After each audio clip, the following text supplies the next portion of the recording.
Muy buenos días, amigos, y bienvenidos nuevamente a Sin Guión. Gracias por estar con nosotros. Vamos a hablar hoy día de un asunto importantísimo que, por estar hablando de otros como la pena de muerte, pasó colado esta semana, pero creo que es muy importante. Vamos a hablar de la reconstrucción del norte en general, de los fondos destinados a la reconstrucción del país luego del fenómeno costero. Como ya saben, a estas alturas, Pablo de la Flor, quien era una persona con rango de ministro para encargarse específicamente de todo el programa de reconstrucción, renunció y su renuncia fue inmediatamente aceptada, siendo hoy ya sustituido formalmente por el señor Quispe, que trabajaba también en esta iniciativa tan importante. ¿Por qué es tan importante la reconstrucción? Porque para que el Perú pueda crecer el próximo año 4% del producto, como se ha ofrecido, tienen que suceder tres grandes conjuntos, si quieren, de inversiones. La inversión de los panamericanos, la inversión de la reconstrucción del norte y la inversión de algunas compañías mineras que estaban paradas. Todo eso se tiene que producir, todo esto da trabajo, todo esto mueve la economía, la construcción civil ya ha tenido un incremento en este último trimestre, tiene que seguir generando puestos de trabajo y de esa manera salir de un crecimiento que todavía es muy pequeño, ¿no es cierto?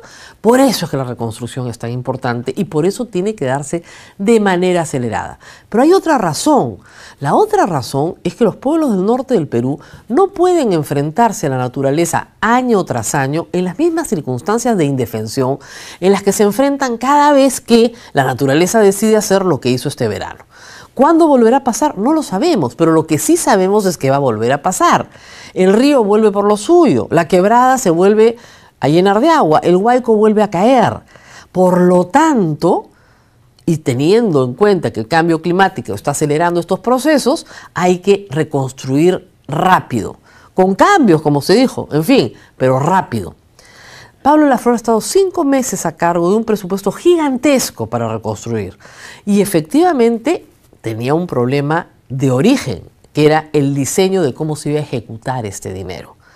Lo que se dijo en el gobierno es: se aprueban los proyectos en el gobierno central, se transfiere el gobierno a los gobiernos subnacionales, ya sean gobiernos regionales, municipalidades provinciales y hasta distritales, en cientos de unidades de ejecución. ¿Qué pasó? Comenzaron a haber problemas, pero problemas que no se van a arreglar con la salida de Pablo de la Flor, ni que son imputables a Pablo de la Flor. Él solamente dijo algo que es real. No hay capacidades instaladas para poder ejecutar los proyectos. ¿Por qué? Y acá vamos a señalar dos problemas centrales de la administración pública. Nuestras instituciones son muy débiles, les faltan muchas cosas. Les falta gerencia, les faltan profesionales competentes, les falta honestidad. Y ese es uno de los problemas más graves. Luego de los casos Lavallato y otros, ¿no es cierto?, el tema de la construcción está en el ojo, ¿no es cierto?, de la Contraloría y del público y de todas las comisiones de fiscalización y del público en general. Es decir, se presume que ahí donde hay construcción hay corrupción. Por lo tanto, hay que estar hiperatentos. Y no se presume en vano. Se presume sobre la historia, se presume sobre lo que conocemos, se presume sobre los testimonios privados, si quieren, de empresarios que dicen que es muy difícil sacar adelante programas de obras por impuestos en localidades pequeñas, porque lo primero que te pide la autoridad es que contrates a su primo, que contrates a su hermano, que contrates con la empresa subcontratista tal, que en realidad es de él. Eso es práctica común en el Perú. Cuando ustedes escuchan que en la región se alegran porque les van a mandar 26.000 millones de soles, ¿no es cierto?, a todos los que han sufrido por los estragos del verano, lo que ellos están pensando es: ¿qué parte me toca a mí?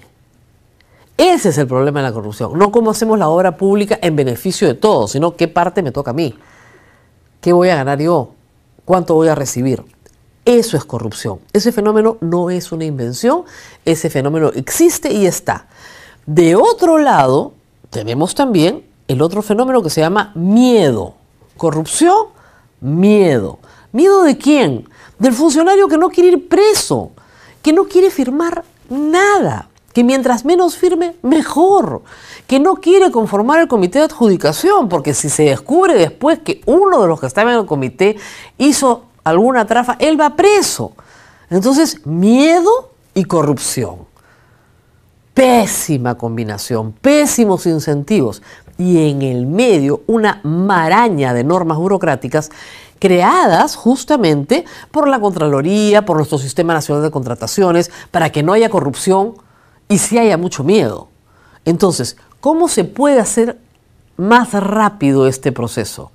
Si las capacidades instaladas están permeadas de estos dos problemas centrales, el funcionario honrado, muerto de miedo, y el funcionario corrupto que está esperando la oportunidad para entrar, ¿no es cierto? Y al medio, reitero, una maraña de normas burocráticas y una montaña de dinero para gastar. No hay forma de que eso funcione. No es solo el problema de que Pablo Laflor se lleve bien o mal con Mercedes Arauz, o que se lleve bien o mal con los presidentes regionales, o que estos se ofendan, ¿no es cierto? Haciendo una especie de psicodrama público y que el otro les tiene que pedir disculpas. Pablo Laflor venía del sector privado. Ha trabajado muchos años en el sector público también. Tenía una buena mezcla de habilidades para poder, ¿no es cierto?, conjugar estos problemas que estoy planteando. Pero no lo dejaron, es así de fácil. Los presidentes regionales no estaban dispuestos a que les recuerden lo que todos los peruanos sabemos, que nuestras instituciones son débiles. Los gobiernos regionales no tienen funcionando ni 20 años. Fueron hechos a trompicones en el gobierno de Alejandro Toledo. No en vano hemos tenido solamente en el ejercicio pasado más de 5 presidentes regionales presos por corruptos. O sea, reitero, no estamos hablando de un tema en el aire, estamos hablando de un tema institucionalizado. Hay una corrupción institucionalizada que quiere su 3%, su 2%, su 5%, que quiere puestos de trabajo para sus votantes o para sus parientes. Esa corrupción existe y al mismo tiempo un funcionario congelado, aterrado, que gana probablemente muy poco. Un ingeniero que gana pues 5.000 soles al mes y que tiene que firmar la adjudicación de una obra de 100 millones de soles por las cuales puede terminar preso. Ni hablar, pues que va a firmar, no va a firmar nada. Entonces, los procesos de adjudicación se caen, obviamente los postores impugnan los procesos, los hacen caerse para volver a empezar y volver a empezar y volver a empezar. Eso es lo que está sucediendo en el sistema de contrataciones en el Perú. Lo que se requiere acá es que el Poder Ejecutivo haga una reforma en serio del sistema de contrataciones. No hay tiempo. Entonces siempre se hace, por excepción hacemos esto y por excepción hacemos aquello y así demostramos que somos eficientes. Pero mientras no se reforme a fondo el sistema de contrataciones en el Perú, poniendo los candados donde hay que ponerlos, eliminando los que son innecesarios, dándoles garantías al funcionario honesto de que no va a ir preso, entonces vamos a tener que regresar a lo que se hizo en los 90s. ¿Qué se hizo en los 90s? ¿Por qué en la época de Fujimori se contrataba? Porque se contrató a organizaciones internacionales para la contratación de obra pública. El UNOPS básicamente se tiró al hombro toda la contratación pública del Perú y la Contraloría no estaba facultado a intervenir en el UNOPS porque era un organismo de Naciones Unidas. Por supuesto, como siempre, el sistema se desnaturalizó y nuestro alcalde de Lima contrataba a la Oficina Internacional de Migraciones, en fin, y cualquiera contrataba a cualquier organismo internacional para hacer proyectos de adjudicación de bienes y servicios o obra pública en el Perú. Pero eso es lo que se hizo en los 90s. Yo no sé si esa sea la solución hoy, pero lo que sí sé es que el sistema de compras estatales y también el sistema de construcción estatal, sea en APPs o sea construcción directa, tiene problemas muy graves que tienen que ver con estos dos problemas centrales: corrupción y miedo. Maraña burocrática, un montón de plata, no se va a gastar nada. Así traigas resurrecta a la Madre Teresa de Calcuta como jefa, ¿no es cierto?, de la ejecución de este gasto, porque lo que hay debajo es lo que tienes que cambiar. Y tienes que hacer una reforma institucional, y esa reforma institucional no la está haciendo este gobierno. ¿La va a hacer? No creo. Pero está arriesgando el 4% de crecimiento del PIB el próximo año. Fíjense lo duro que es.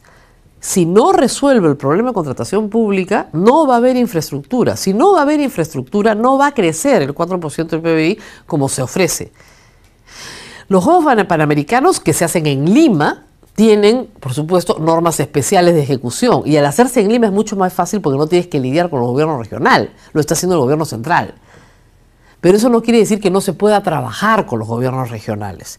Y los gobiernos regionales también tienen que poner de su parte, porque yo estoy segura que hay muchísimos funcionarios, como digo, muertos de miedo y muy honrados, que quieren que estas obras se desarrollen y que se desarrollen pronto, dentro de la ley y con una Contraloría que ayude, pero que no sea el cuco, ¿no es cierto?, que viene a ver a quién mete preso de entrada. Ese es el problema central. No la salida de Pablo Laflor. La salida de Pablo Laflor no arregla en nada el problema. Él no era el problema. El problema es el sistema. Y no ha cambiado. Nos vemos mañana. No se pierdan este programa. Si no lo han visto completo, lo pueden volver a ver desde el principio y, por supuesto, compartirlo en nuestras redes sociales, en las redes sociales de la República. Hasta mañana.